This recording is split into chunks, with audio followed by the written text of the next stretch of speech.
আজকের এই মহাসমাবেশের সম্মানিত সভাপতি, প্রধান অতিথি, বাংলার তাম বাংলার আধ্যাত্মিক হাওয়ার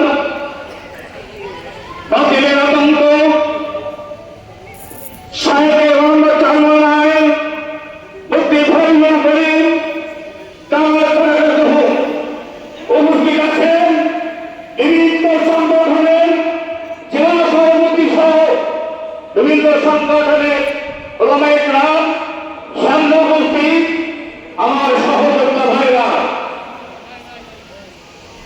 স্বাধীনতা হয়েছে 54 বছর, কিন্তু অনেক সরকার বদল হয়েছে, আমাদের ভাগ্যের কোনো উন্নতি হয়নি।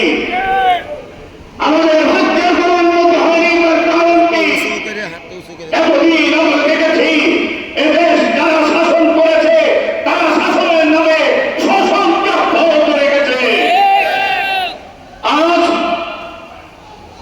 আমাদের সাহেবের সম্মানের হাতকে শক্তিশালী করে যদি এই দেশকে ইসলামী রাষ্ট্র প্রতিষ্ঠা করা যেতে পারে, তাহলে বিগত দিনের সরকারদের মতো জুলুম, অত্যাচার, গুণ আর চলবে না।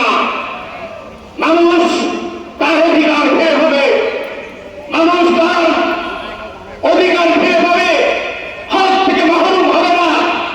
দুস্থ মানুষ তার খেয়ে পথে পড়ে থাকবে না। অত্যাহারে অনাহারে মানুষ আজ রাস্তায় করে কাকার কুকুর আর মানুষ একসাথে ঘুরে করে খায়, এটাও আমরা দেখেছি।